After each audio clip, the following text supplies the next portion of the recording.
Assalamualaikum warahmatullahi wabarakatuh. Yang terhormat Bapak Teguh Mukidin selaku pengampu mata kuliah Tafsir Hadis Ekonomi dan teman-teman yang saya banggakan. Kami dari kelompok 4 yang beranggotakan saya sendiri Muhammad Firman Nur, yang kedua Saudari Ainus Sofia, dan yang ketiga Saudari Farida Latifatun Nisa. Di sini kami akan mempresentasikan tentang konsep produksi dalam Al-Quran dan Hadis. Materi pertama akan disampaikan oleh Saudari Farida Latifatun Nisa. Materi kedua akan saya sampaikan sendiri, dan materi yang ketiga atau terakhir akan disampaikan oleh Saudari Ainus Sofia. Materi pertama akan disampaikan oleh Saudari Farida Latifatun Nisa.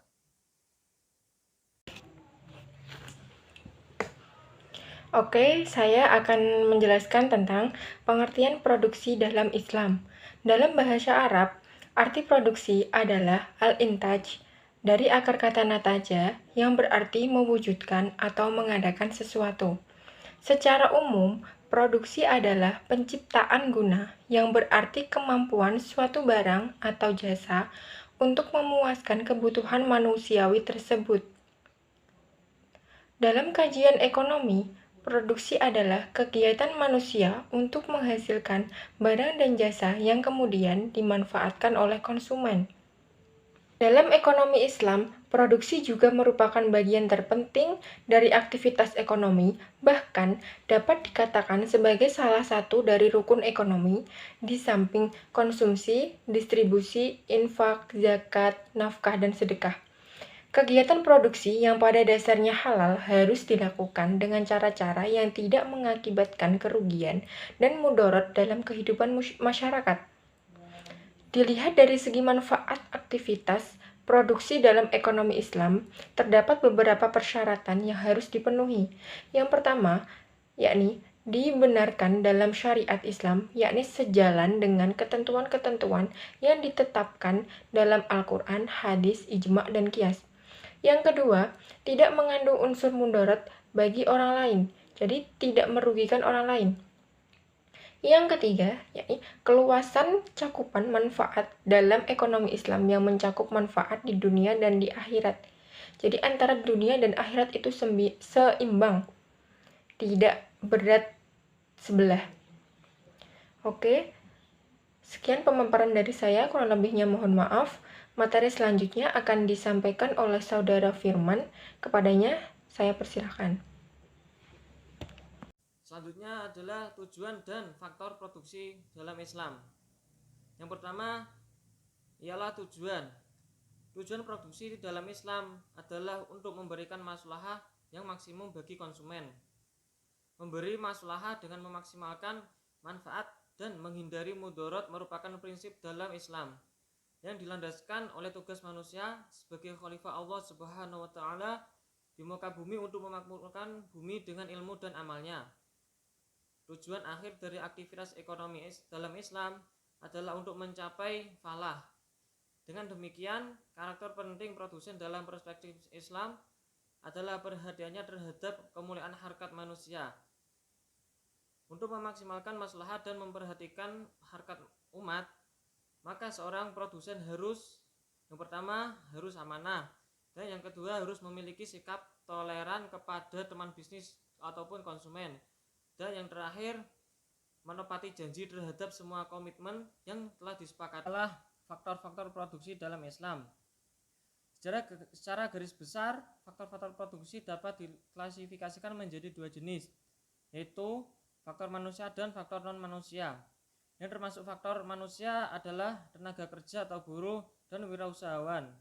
Sementara faktor non-manusia adalah sumber daya alam, modal atau kapital, mesin, alat-alat gedung, dan input-input fisik lainnya.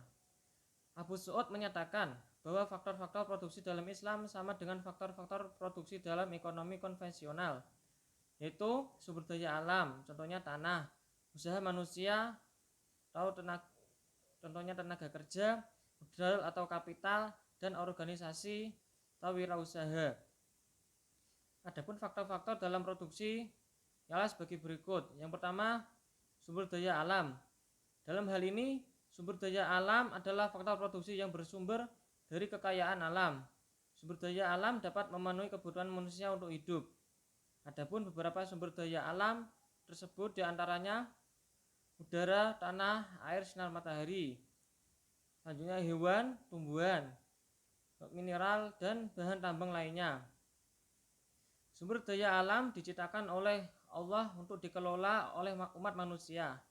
Seluruh isi bumi secara sengaja diciptakan olehnya untuk kepentingan dan kebutuhan manusia.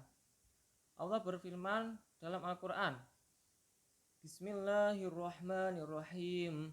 Walladzi khalaqalakum ma fil ardi jami'an tsumma istawa ilas samai fasawwahunna sab'a samawat wa huwa bikulli syai'in alim. Yang artinya, dialah Allah yang menciptakan segala apa yang ada di bumi untukmu, kemudian Dia menuju ke langit, lalu Dia menyempurnakannya menjadi 7 langit, dan Dia Maha mengetahui segala sesuatu. Selanjutnya, sumber daya manusia atau tenaga kerja. Allah menciptakan manusia dengan maksud agar memakmurkan bumi, dalam arti mereka memanfaatkan sumber daya alam di bumi dan menjadi tenaga-tenaga yang bertugas mengelola dan memproduksi hasil-hasil bumi sehingga tercapai kesejahteraan hidup. Seperti dalam Al-Quran surat Hud ayat 61 yang berbunyi, Bismillahirrahmanirrahim. Wa ansha'akum minal ardi wasta'marakum fiha. Yang artinya, Dia telah menciptakan kamu dari bumi atau tanah dan menjadikan kamu pemakmurnya. Tenaga kerja adalah faktor produksi yang melakukan kegiatan produksi, baik secara langsung ataupun tidak langsung. Di dalam faktor ini terdapat beberapa unsur penting, seperti unsur fisik, pikiran, serta kemampuan dan keahlian. Faktor tenaga kerja dapat dibagi lagi menjadi 2, yaitu yang pertama berdasarkan kualitas. Di antaranya tenaga kerja terdidik, tenaga kerja terampil, dan tenaga kerja tidak terdidik dan tidak terlatih. Kedua, berdasarkan sifat pekerjaan, di antaranya tenaga kerja jasmani dan tenaga kerja rohani. Selanjutnya yang ketiga, modal atau kapital. Modal atau kapital punya peranan penting dalam percepatan dan kelancaran kegiatan produksi.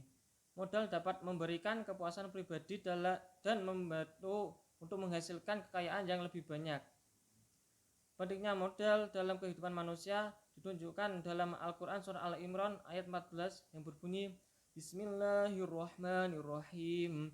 Zuyyina lin-nasi hubbus syahawati minan nisa'i wal banina wal qanatiril muqantarati minadz zahabi wal fiddati wal khaylil musawwamati wal an'ami wal harth.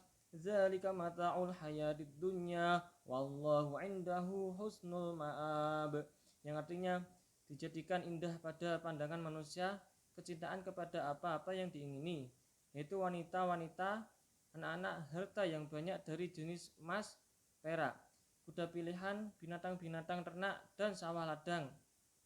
Itulah kesenangan hidup di dunia dan di sisi Allah tempat kembali yang baik. Selanjutnya, modal dapat dibedakan menjadi beberapa kelompok. Itu yang pertama berdasarkan sumbernya. Di antaranya modal sendiri dan modal asing. Kedua, berdasarkan sifatnya, antara modal tetap dan modal lancar. Yang ketiga, berdasarkan bentuknya, di antaranya modal konkret dan modal abstrak.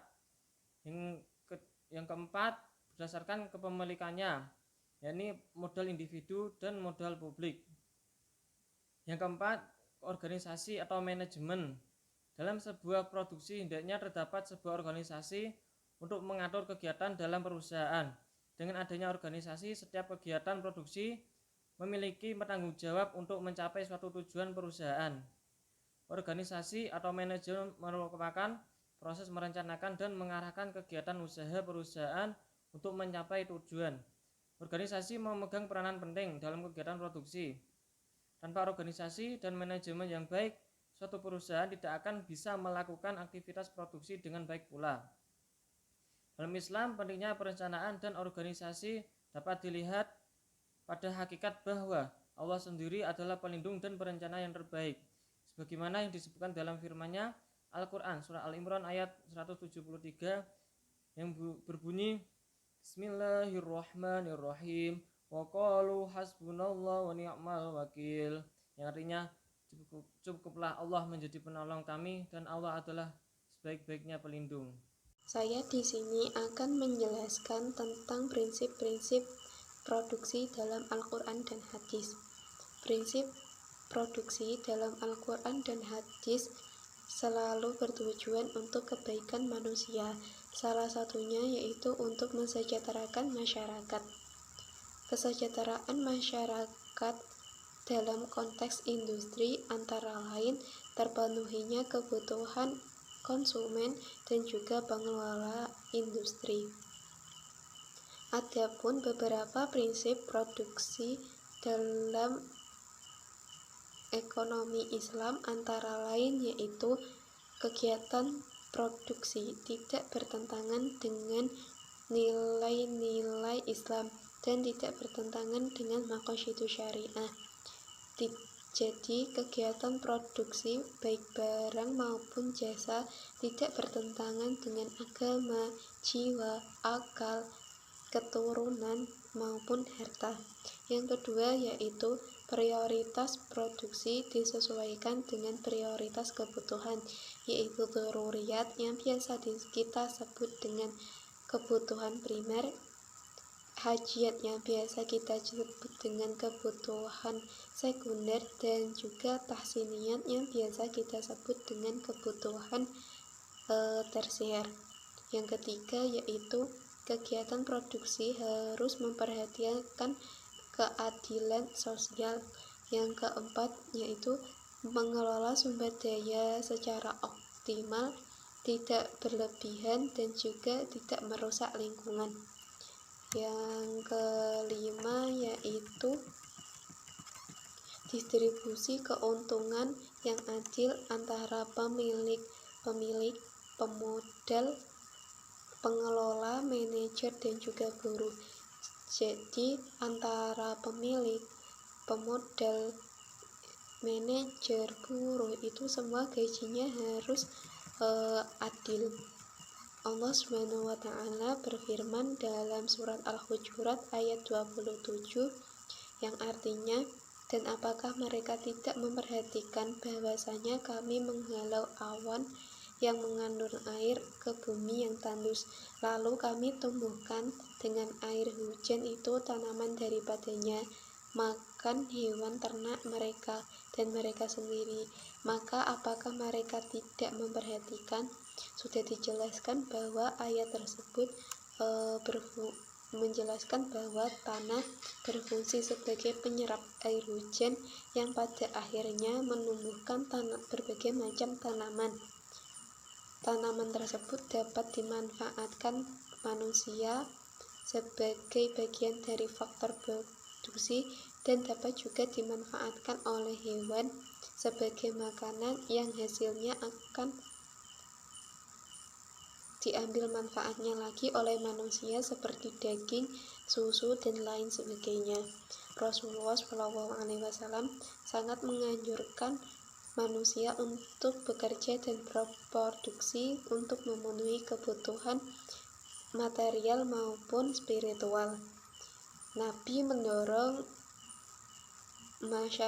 masyarakat agar rajin bekerja, berangkat pagi-pagi untuk mencari karunia Allah agar dapat memberi nikmat kepada orang lain maupun kepada orang yang menjadi tanggung jawabnya.